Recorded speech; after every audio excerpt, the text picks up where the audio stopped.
Hello and welcome to another episode of A Coffee with Chris. As always, proudly brought to you in association with our charity partner, Big C, who help local people affected by cancer, and Hill Coaching Company, here to help you become a better version of yourself today. Now, let's welcome today's guest. Really happy with this one and can't wait to get all of the wisdom and insights out of him. He is Charlie Zazzera, and he is the social media lead at the Coach's Voice Group. The Coach's Voice, for those of you that don't know, is a fantastic platform for coaches to learn and develop. The content is incredibly useful, giving real insights into the way coaches coach. Charlie, let's kick off with this, my friend. How does the Coach's Voice, you ready for this one? Masterclass their social media? Nice. Thank you, Chris, for having me. How does the Coach's Voice masterclass our social media?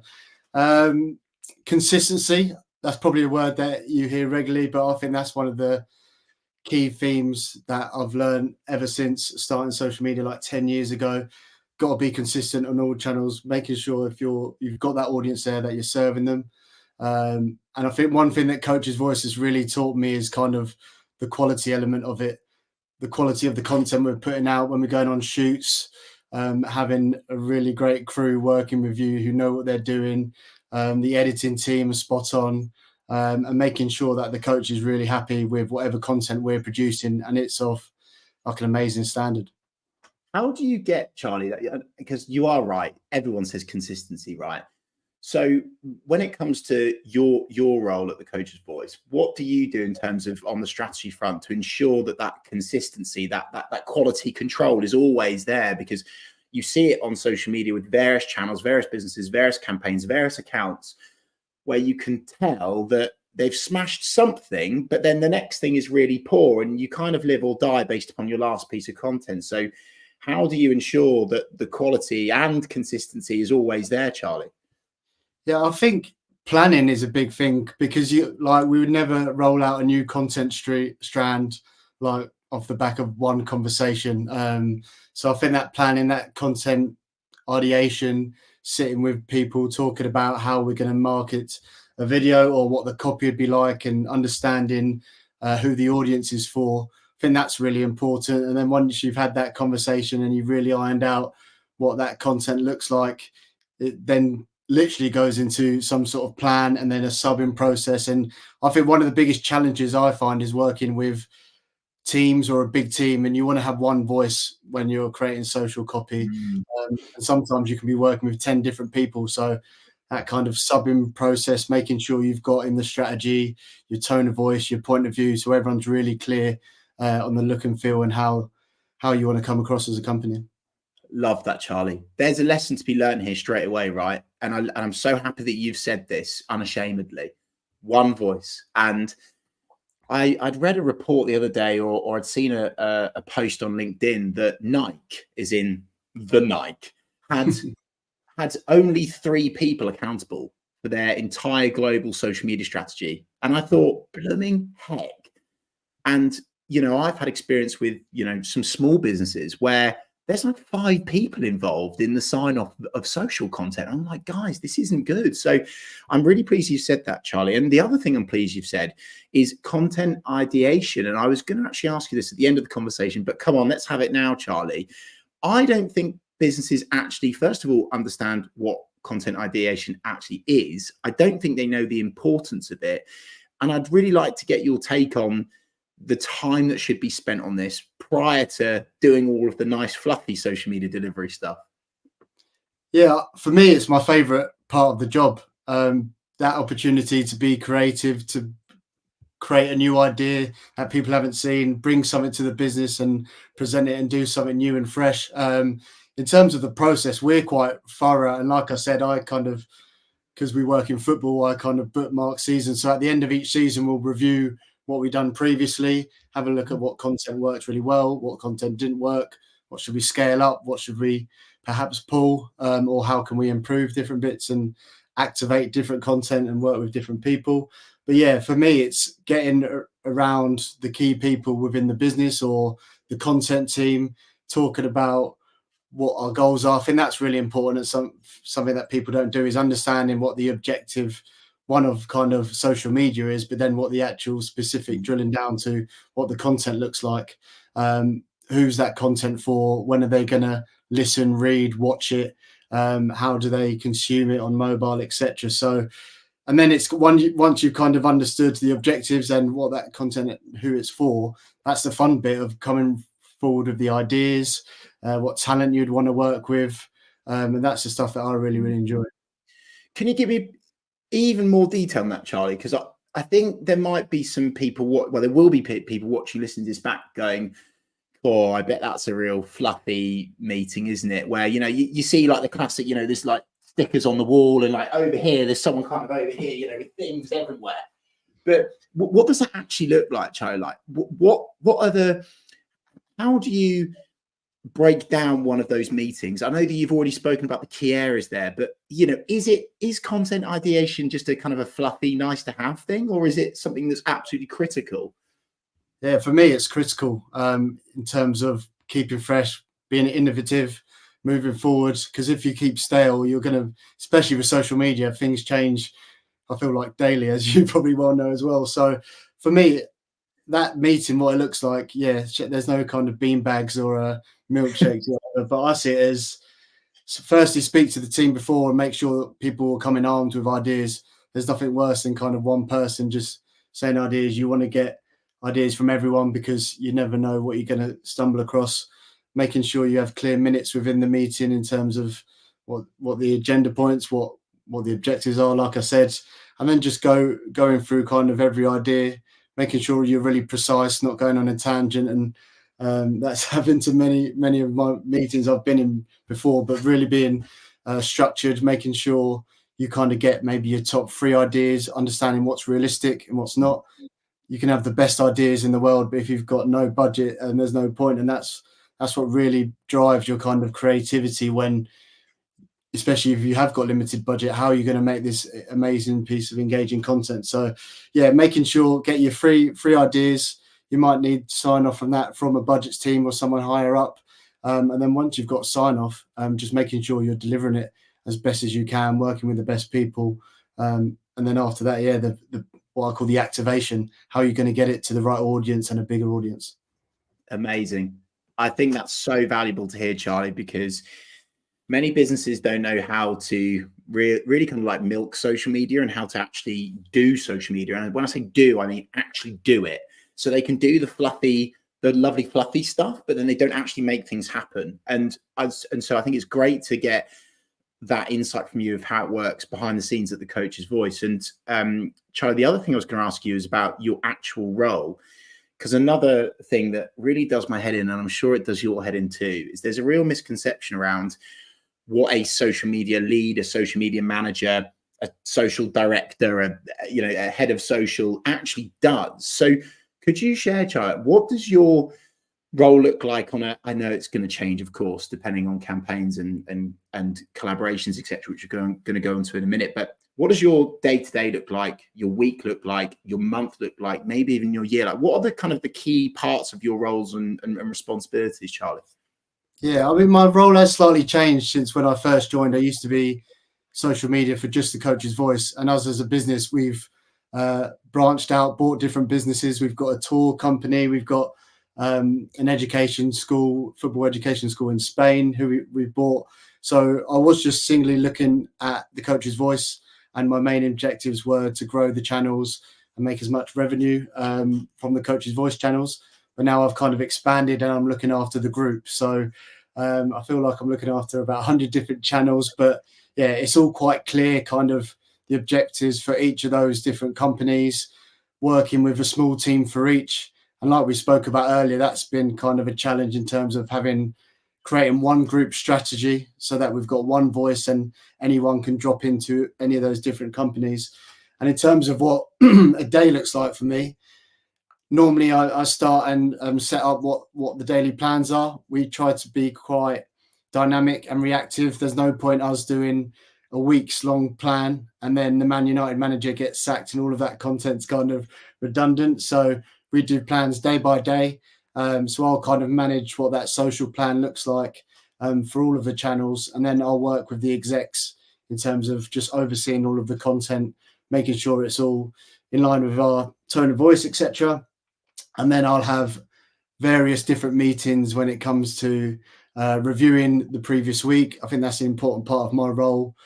We look at things weekly, so we have a weekly review, looking back at the best performing content, looking back what trends there might have been, and that gives me a good opportunity to basically keep an eye on kind of algorithms and making sure we're on the right track, because if you do monthly or even kind of quarterly, you can really get left behind. And I feel like that looking once a week really helps kind of keep on the pulse.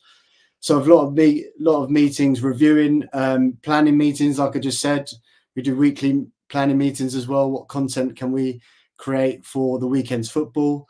And then there'll be other meetings when we might have a shoot. We might be going down to Watford to do an academy shoot. What's the content that the content team want? What content do the social team want? And making sure everyone's aligned and knows their role on that. So loads of different things there, and things change. But yeah, lots of meeting, but working with some really good people and making sure we're kind of all aligned and producing the best content possible. Sounds just, like you've got barely anything on, Charlie. Like it's really easy, laid back, those milkshakes and bean bags, like you say. Blooming heck, that's fascinating to know just how much you do in your role, Charlie. Incredible that you somehow managed to keep on top of all of that. There's a couple of things you've touched upon in there. One thing I'm going to positively challenge you on, but I'm really interested to get your take.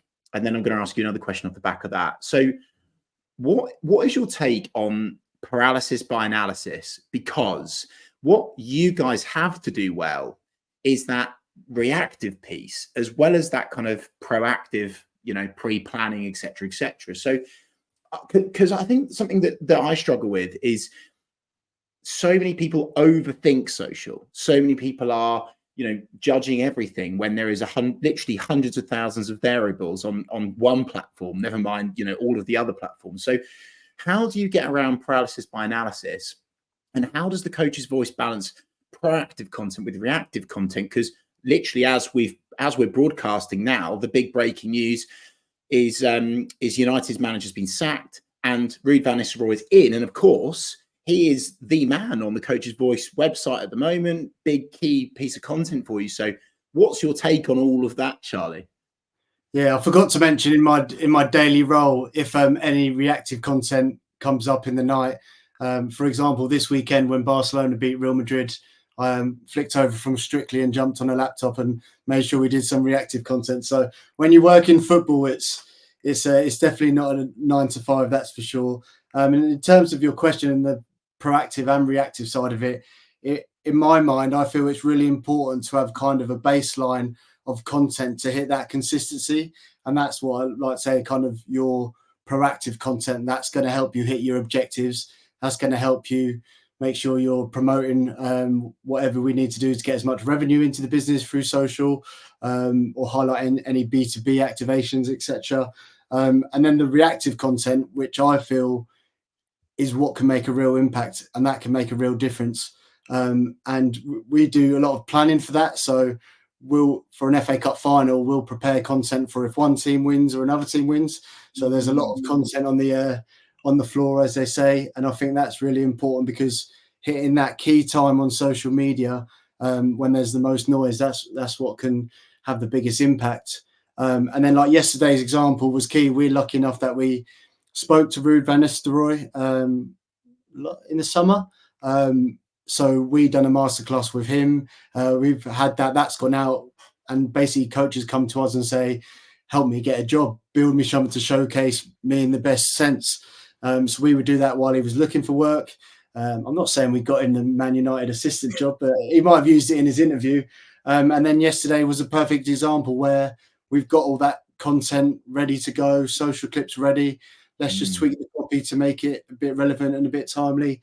And it did really well. So that's one thing that I really like about working the coach's voice, in terms of our content is pretty evergreen, so that it's all kind of, it could be relevant for many different occasions. It's not talking about a game that might be finished. And it's been really funny. I've been there for a while now, where we'll speak to coaches and they'll get one job and then they'll fall out and get another job, but the content's still relevant because fans want to know what they're all about, what their principles are, what their style of play. So yeah, that's been really good. And that's something that I would really recommend for any content creators and businesses.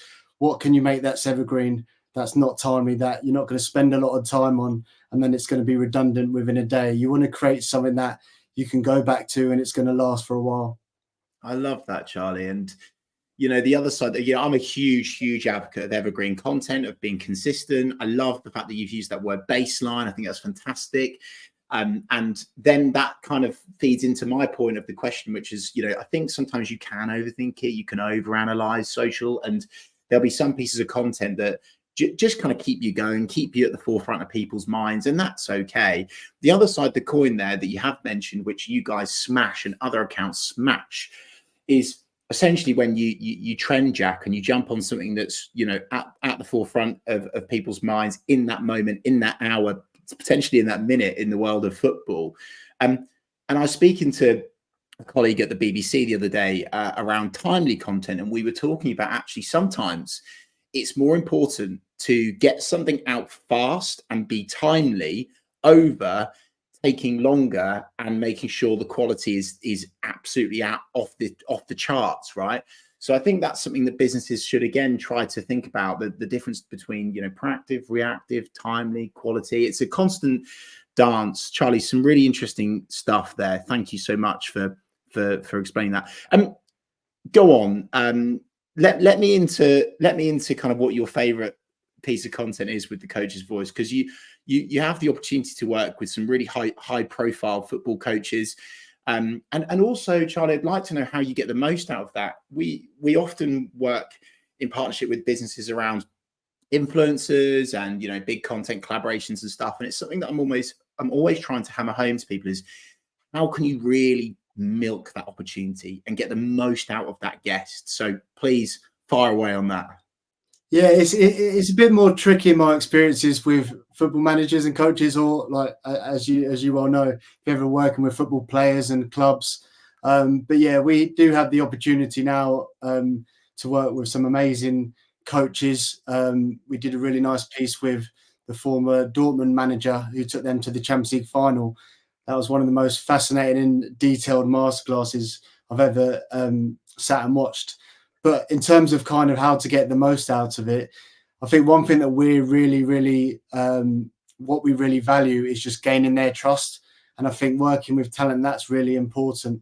One thing that a lot of people might not know about the Coach's Voice is that we don't pay a penny for any content with talent. Wow. So everything that any coaches or any club's academies doing is completely for free. And that's because of the kind of trust we've built up. So in that sense, we don't have too much. We basically say to them, just tell us what's happy with you. What do you want to do? Are you happy doing that? Because we can't really dictate, especially when you're not paying them. So in terms of kind of getting the best out of it, is one, our big thing is build that trust, make sure they're as comfortable, make sure they want to come back, make sure they're happy with what content is going out. We would never post anything that isn't approved by any of those guys. And then it's just kind of understanding the landscape. One thing we've introduced this season, which I've been trying to get over the line for a while, is what I call social first content, which you'll see, well, it favors your TikToks, Instagram Reels, short form, engaging, punchy content for perhaps a younger audience. And now we've kind of factored into our brief to our coaches, can we get 5 minutes for social? Here's the questions we want to ask. And that's been a real game changer, especially for TikTok and Instagram. And it's stuff that the coaches actually enjoy, and it's quite fun. So that's something that kind of understanding what the landscape is. Some people might say no. If you're working with a coach that's within a club, you might get like an hour.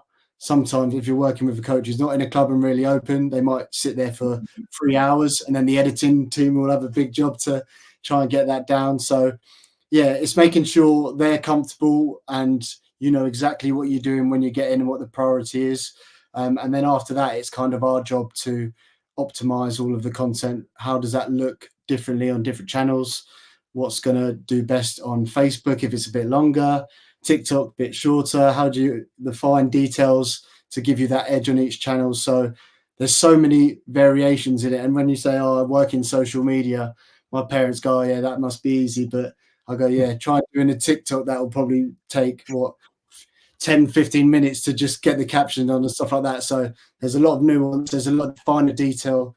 But yeah, I hope that's answered your question in some way. I went around the houses a bit. No. It absolutely does. It does, Charlie. And I think the key takeaway there for businesses is when they're planning, a big, key campaign, something with some talent, an influencer, a big one, right?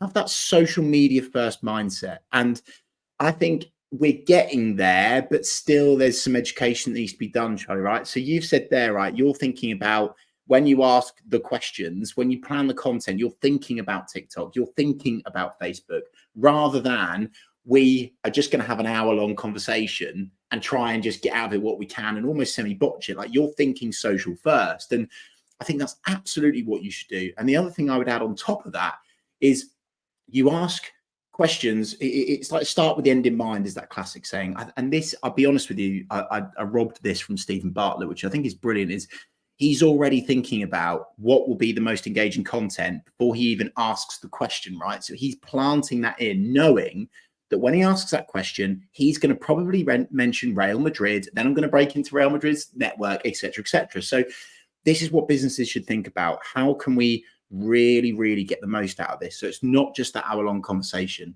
Amazing stuff, Charlie. In terms of social strategy, what's your opinion on, how do you genuinely supercharge your social media strategy, Charlie? Because I think for far too long, businesses have just kind of thrown stuff out on social media and hoped for the best, right? But what's your opinion? What's your definition of supercharging social media strategy? What does that look like for you?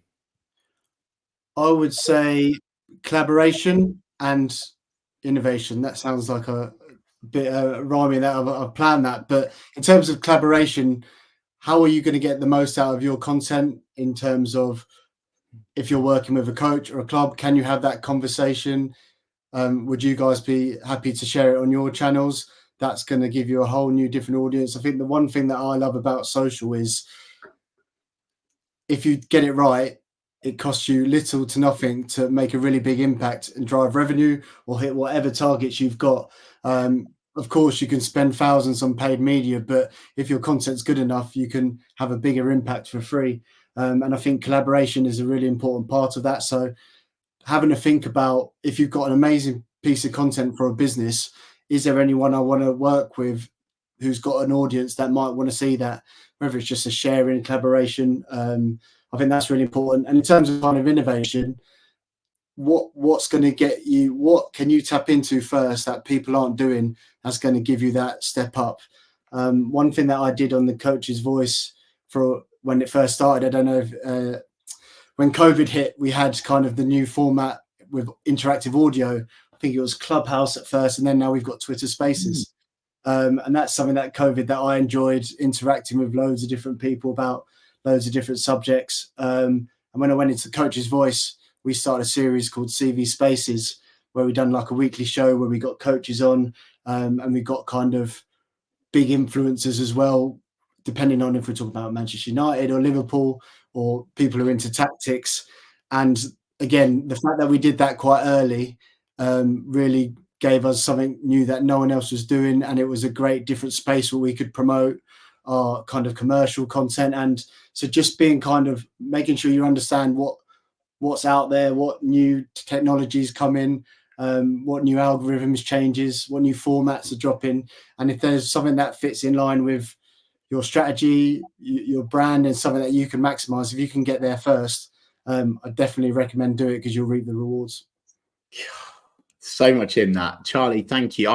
I feel so fortunate that we've got you on today, because giving up your time and sharing this much insight is amazing. So thank you, mate. I really appreciate it. So much goodness in there for businesses to grapple hold of, to action critically.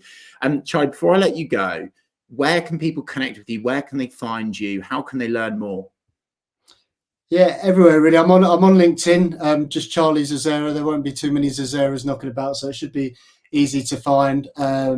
It's one thing. It's interesting when you work in social media. I actually find it quite hard to like do personal social media because there's like just a constant flow. But yeah, you can easily find me on Twitter. I'm normally talking about football on there, or just check out the Coach's Voice if anything's been quite relevant. We're on all the social channels. So no, thanks for having me, Chris. It's been good to chat. Thank you so much, Charlie. Amazing stuff. And thank you so much to everyone watching and listening to this episode, whether you're watching live, listening back, watching back. If you've enjoyed this episode, why not get in touch at Reeve Social on all social channels? Let us know your thoughts and opinions. I'm sure Charlie would respond to you on perhaps LinkedIn or something if you've got any questions for him. Thank you so much, as always, to our charity partner, Big C, who help local people affected by cancer, and our podcast sponsor, Hill Coaching Company, who help you today with anything that you need in your life or in business. Thank you, as always, for tuning into A Coffee with Chris, and I'll see you this time.